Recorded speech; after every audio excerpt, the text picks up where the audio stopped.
자, 오늘 전도의 방법이라는 제목으로 잠깐 말씀을 우리 함께 상고해 보도록 할게요. 자, 전도가 뭐냐?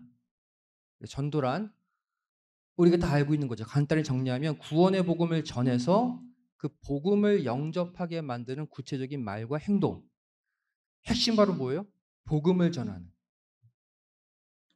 복음을 전하는 겁니다. 그냥 인간의 말로 강권하는 게 아니라 말씀을 전해서 하나님을 믿게 하는 모든 행위가 전도다. 자, 고린도전서 1장 21절은 우리가 전도해야 하는 이유를 밝히고 있습니다. 우리 함께 읽어보도록 하겠습니다. 시작. 하나님의 지혜에 있어서는 이 세상이 자기 지혜로 하나님을 알지 못하는 거로 하나님께서 전도에 미련한 것으로 믿는 자들을 구원하시기를 기뻐하셨도다. 하나님이 기뻐하시는 행동이 전도래요. 잘 보시면 이 세상이 자기 지혜로는 도저히 하나님을 알 수가 없대요. 인간의 노력으로, 인간의 꾀로 하나님을 만날 수 없기 때문에 하나님이 전도라는 방법을 통해서 하나님 만나게 하셨다. 근데 전도는 바로 뭐래요? 미련한 것이다. 그럼 전도가 미련해 보여요? 아니에요? 미련해 보이죠. 왜? 말로 계속 예수님을 증거하는 거잖아요. 미련하지 않은 가장 아름다운 화려한 전도는 뭘까요? 기사이적이 일어나고, 그죠? 계시가 임하고 하나님의 웅장한 모습을 보고 그런 사람도 가끔 있습니다. 하지만 대부분의 하나님을 알리는 것은 바로 전도. 인간이 인간에게 말을 전함으로 소개함으로 하는 이 전도를 통해 하나님이 믿는 자들을 구원하기를 기뻐하셨다. 이것이 우리에게 주어진 사명 전도라는 거예요. 그럼 전도의 주된 방법이 뭘까요? 다 알다시피 대화입니다. 전도는 주로 말로 하죠. 물론 오래도록 사귐이 있으면 행동으로도 보여주지만 가장 직접적으로 하는 전도는 말입니다. 전도의 대부분은 말로, 대화로 시작해서 대화로 끝을 내게 되어 있어요. 그래서 내가 어떻게 말하느냐, 무슨 말을 하느냐, 어떠한 마음으로 말을 하느냐, 어떤 자세로 말을 하느냐에 따라서 전도의 열매를 맺는데 큰 영향을 주게 됩니다. 결국 말에 달렸다는 거예요. 그럼 전도자의 대화 자세 몇 가지로 살펴보도록 하겠습니다. 전도자는 온유하고 안정된 마음가짐을 가진 후에 전도해야 한다. 전도하는 자가 화나 있어 보세요. 전도가 됩니까? 집안에 막 누구랑 싸웠어. 그리고 전도지 주면 전도가 돼요? 예? 막 격분한 모습으로. 예? 그러한 마음으로 전도를 하게 되면 당연히 복음이 막히게 되죠. 그래서 먼저 온유하고 안정된 마음. 그래서 전도하기 전에 기도로 준비하는 게 중요해요. 이러한 마음이 될 때 상대방이 나를 통해 하나님을 보게 되는 거예요. 그죠? 두 번째, 전도자는 상대방을 존중하는 태도를 일관적으로 보여야 합니다. 한마디로 낮은 자세로 임해야 돼요. 막 꾸짖듯이 하나님 안 믿으면 천벌을 받는다. 높은 위치에서 이렇게 얘기하면 사람들 그냥 가버려요. 상대방을 존중하듯이. 여러분 예수님의 모습 보세요. 예수님은 창조주 하나님이심에도 불구하고 얼마나 영혼들을 존중하셨습니까? 얼마나 낮아지시고 섬기셨어요. 예수님처럼 하면 되는 거예요. 전도자의 자세, 긍정적인 말로 일관하라. 당연하죠. 왜? 우리가 전하는 복음, 우리가 전하는 말씀이 절대 긍정의 말씀이기 때문이에요. 이 말씀 받으면 구원받고 이 말씀 받으면 천국 가는데 이 절대 긍정의 복음을 전하는 자의 말도 당연히 긍정적이어야 해요. 부정적인 태도로 들어가면 복음이 강하게 역사할 수가 없습니다. 디도서 2장 7절 8절 말씀 우리 함께 읽어보겠습니다. 시작. 범사에 내 자신으로 선한 일의 본을 보여 교훈에 부패치 아니함과 경건함과 책망할 것이 없는 바른 말을 하게 하라. 이는 대적하는 자로 하여금 부끄러워 우리를 악하다 할 것이 없게 하려 함이라. 자, 선한 일에 본을 보이래요. 그 본을 보이는 구체적인 방법을 바로 뭐예요? 경건함과 책망할 것이 없는 바른 무엇으로? 말로 보이라. 말이 그만큼 중요해요. 그래서 우리가 전도할 때, 복음을 말로 전할 때 대적하는 자, 그 복음을 거부하는 자도 있을 거 아니에요? 그들로 하여금 흠이 없도록, 흠 잡히지 않도록 할 수 있는 그러한 말을 해야 된다는 거예요. 이것이 바로 전도자의 말입니다. 전도할 때 나쁜 방식의 질문이 있어요. 어떤 류의 질문은 삼가하는 게 좋은가? 교회 나가기 싫으세요? 어떤 뉘앙스 알겠죠? 그죠? 하나님이 안 믿어지세요? 하나님이 진짜 안 계시다고 생각하세요? 지금 공통점이 바로 뭐예요? 부정적인.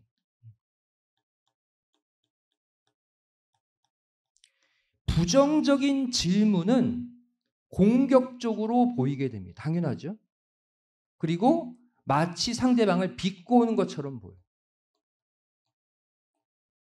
이런 질문은 전도할 때 삼가 피해야 합니다. 반면 전도 시 좋은 질문의 예를 들어볼게요. 이런 때문에 이런 거예요. 우리 함께 읽어볼까요? 시작. 예수님을 믿음으로 평안과 기쁨을 얻을 수 있다면 투자해 볼 만한 가치가 있지 않을까요? 그죠? 어떤 뉘앙스 알겠죠? 읽겠습니다. 시작. 삶이 어렵고 힘들 때 나에게 힘과 위로를 주시는 분이 있다면 얼마나 좋을까요? 이렇게 온유하면서 다 들었죠, 그죠? 온유함이 여기 들어있잖아요, 이 질문에. 긍정적이잖아요. 소망을 주는 이러한 질문과 말로 바로 대할 때 그들의 마음이 열릴 수가 있다. 우리가 전도를 하다 보면 노방 전도든 일상생활의 전도든 내가 이렇게 질문하고 내가 말하다가 역질문을 받을 때가 있어요. 그죠? 네? 전도 대상자에게 질문을 받을 때 주의사항 몇 가지 말씀드리도록 하겠습니다. 대답하기 전에 먼저 질문, 전도 대상자의 질문의 의도를 파악해야 한다라는 거예요. 내가 전도하고자 할 때 그 사람이 나에게 반대로 질문할 경우가 있어요. 그 질문의 의도를 먼저 파악해야 한다. 왜냐하면 그 질문의 의도가 여러 가지이기 때문에. 거절을 위한 질문을 할 때가 있습니다. 싹 피해가려고. 또 정말 복음에 대해 하나님에 대해서 궁금해서 하는 질문을 할 때도 있어요. 이걸 구분할 수 있어야 돼. 실상 정말 복음이 하나님이 알고 싶어서 하는 질문은 30%밖에 되지 않습니다. 대부분. 70%는 대부분 어떠한 류의 질문을 하냐면 첫 번째, 거절을 위한 질문. 어떻게 하면 이걸 거절할까? 그래서 다른 얘기하는 거예요. 하나님이 정말 계시다면 어떻게 이런 억울한 일들이 막 일어나죠? 이런 질문 있잖아요. 그죠? 거절을 위한. 또 잘못된 선입견, 기독교, 교회에 대한 선입견을 가진 왜곡된 질문, 기다렸다는 듯이 할 수 있어요. 또 전도자를 곤란에 빠뜨리기 위해 아주 황당한 질문을 할 경우가 있습니다. 이런 것들을 대비할 수 있어야 돼요. 이런 것들에 일일이 대꾸하다 보면 내가 외쳐야 될 복음의 흐름을 잃어버릴 수가 있습니다. 그리고 잘못된 논쟁에 빠져서 전도가 완전히 끝나버릴 수가 있어요. 그래서 먼저 상대방의 마음을 열도록 만드는 것이 중요하다. 한마디로 논쟁은 피하라는 거예요. 신학적 이론 서로 논쟁하려고 우리가 전도하는 게 아니잖아요. 그죠? 논쟁은 피하라. 부드럽고 온유하게 피할 수 있어야 돼요. 그리고 복음을 증거할 수 있는 흐름을 가져가야 돼요. 그래서 1, 2, 3 기법이라는 것이 있다고 합니다. 1, 2, 3. 1분 말하고 2분은 들어주고 3번 뭐라? 맞장구 쳐주라. 어떤 자세인지 아시겠죠? 주로 전도자가 말을 하죠. 근데 만약에 상대방이 뭔가 말하고 싶다면 그거 끊으면 안 돼요. 더 2배로 들어줘야 돼요. 내가 말하는 것보다. 들어주고 계속 맞장구 쳐주면서 그 사람의 마음이 열리도록 하는 것이 바로 전도자의 하나의 그러한 기술이라고 할 수 있습니다. 두 번째, 응답은 신중하면서도 즐겁게 해야 한다. 상대방의 질문에 응답할 때 신중하면서도 즐겁게. 그래서 질문에 바로 응답하는 것은 오히려 성의가 없어 보여요. 어느 정도 상대방의 질문 딱 들었을 때 의도를 먼저 파악하라고 그랬잖아요. 그죠? 어떠한 생각으로 이 질문을 했을까? 살짝 고민하면서 살짝 생각한 다음에 대답을 하는 것이, 여유를 가지고 대답하는 것이 상대방에게도 좋다. 그래야 말 실수를 줄이게 됩니다. 그죠? 그리고 상대방의 질문에 존중하는 그러한 모습을 보일 수가 있어요. 그럼 대화가 그 다음 단계로 진행될 수 있게 되는 거예요. 자, 우리가 대화할 때 그래서 뭐 복음을 증거하는 게 맞지만 때로는 그 사람이 관심 갖고 있는 듯한 흥미로운 사건이나 그 사람의 체험과 비슷한 자기의 체험을 얘기할 수도 있습니다. 그래서 공감대를 형성하게 되면 오히려 하나님의 복음을 그 사람에게 심어주기가 훨씬 쉬워져요. 그렇죠? 자, 상대방의 이름을 자주 부르라. 자, 이것은 노방전도에서는 거의 불가능하죠. 서로 통성명을 했을 경우를 말합니다. 좀 시간을 갖고 얘기하다 보니까 이름이 뭐예요? 서로 이름을 알게 된 경우 얘기할 때 누구누구씨, 누구누구님, 누구누구 성도님 이렇게 이름을 계속 불러가면서 얘기하게 되면은 그 사람은 자기도 모르게 이 사람이 나를 되게 따뜻하게 대해주는구나. 그렇잖아요. 이름 계속 누가 불러주면 마음이 가지 않습니까? 그래서 통성명을 했을 경우 이름을 불러가면서 대화를 하는 것도 좋은 방법이다. 농담 함부로 하지 말라는 거예요. 조금 친해진 것 같다고 함부로 농담을 하지 말라. 왜? 그러면 하나님의 복음, 말씀이 순간 가벼워질 수가 있어요. 이러면 안 돼요. 하나님의 말씀, 하나님의 복음은 영혼 구원이잖아요. 그죠? 그 자체가 가치가 있고 무겁습니다. 무겁게 얘기하라는 게 아니라 그만큼 하나님의 복음을 전하는 그 시간은 진지하라는 거예요. 그래서 농담은 함부로 하지 않는 것이 좋다. 그래서 전도는 아까 얘기했죠. 온유하면서 부드럽게 하면서 진지해야 한다. 하지만 거기에 따뜻함도 있어야죠.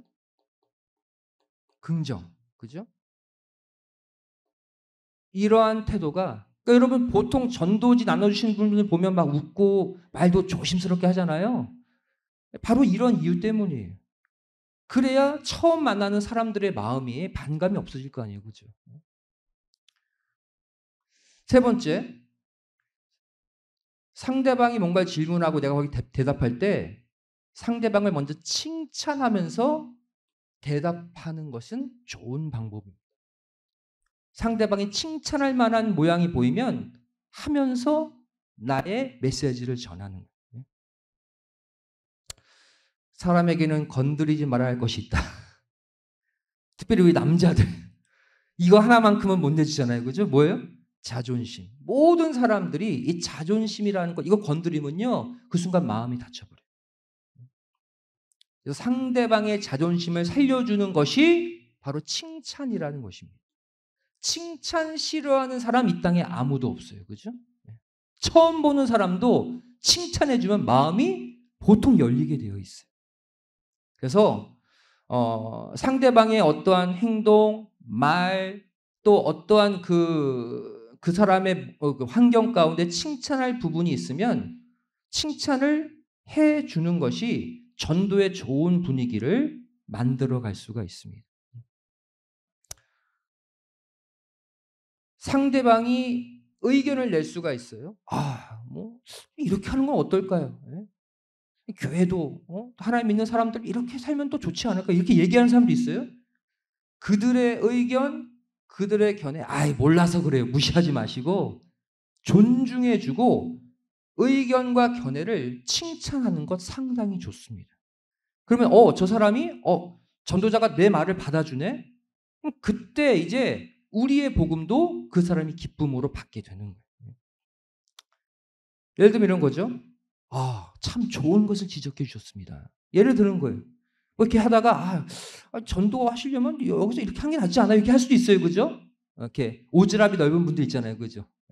그럴 때는 좋은 아이디어네요. 이렇게 칭찬해 줄 수 있어요. 참 좋은 질문 하셨습니다.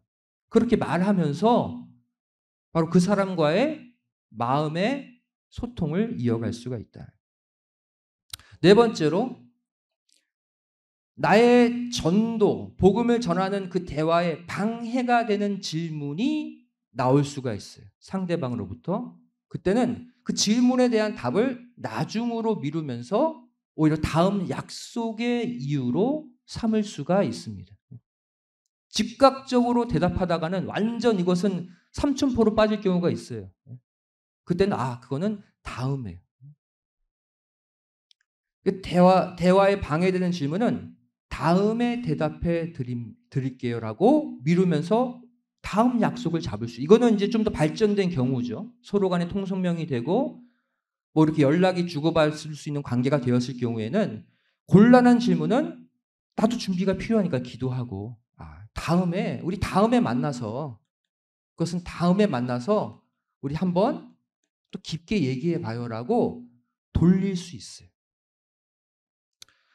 대화 중 흐름을 깨는 질문, 이것을 바로 거기에 답하기보다는 이따가요. 그건 조금 나중에 제가 대답해 드릴게요 라고 말하면서 상대방이 내가 펼치는 복음의 내용을 끝까지 들을 수 있도록 이렇게 이끌어가는 것도 중요합니다.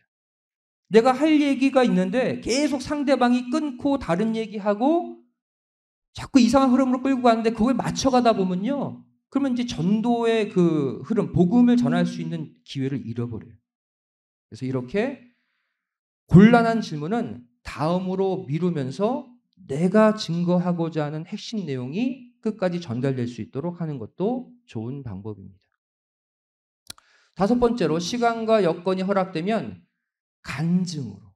이거는 나의 체험이죠. 체험으로 대답하는 것도 좋습니다. 이것도 시간이 환경이 허락될 경우입니다. 얘기가 좀 잘 됐을 때 상대방이 막 아픈 고민 막 그 체험 얘기할 때 있잖아요. 근데 내가 거기에 해당하는 체험이 있어. 그럼 내가 내 체험으로 맞장구 쳐주는 것은 너무나도 좋아요. 예를 들면 이런 거예요. 그런 질문 하시니까 제가 예전에 겪었던 일도 지금 막 떠올라요? 하면서 얘기할 수 있죠. 저도 처음에 우리 성도님과 같이 우리 씨와 같이 이런 일을 겪은 적도 있었어요라고 얘기하면 더 친밀한 관계, 소통의 관계를 유지할 수가 있습니다. 자, 마지막으로 이 모든 것을 우리가 잘 배워서 하는 것도 중요하지만 이 모든 것 이전에 가장 중요한 전도를 위한 준비가 뭘까요? 기도죠. 매일 시간을 정해놓고 전도할 날짜, 우리 8월 마지막 주일 전도하기로 이미 광고 나갔잖아요. 날짜 놓고 또 전도 대상자, 내가 꼭 만날 그 사람 만나게 해달라고. 또 이뿐만이 아닙니다. 여러분 삶 가운데 노방전도를 하는 이유가 뭐냐면 이것만 하라는 게 아니라 우리의 일상의 전도의 의식도 깨어나라는 거예요. 그러니까 여러분 평소 때 정말 복음 전해야 될 영혼들도 이번 기회에 떠올리세요. 기도하세요. 그래서 그들에게도 내가 어떻게 복음을 전할 수 있을지 기도하셔야 돼요. 왜? 전도는 하나님이 그 사람을 만나게 해 주셔야 가능하기 때문이죠.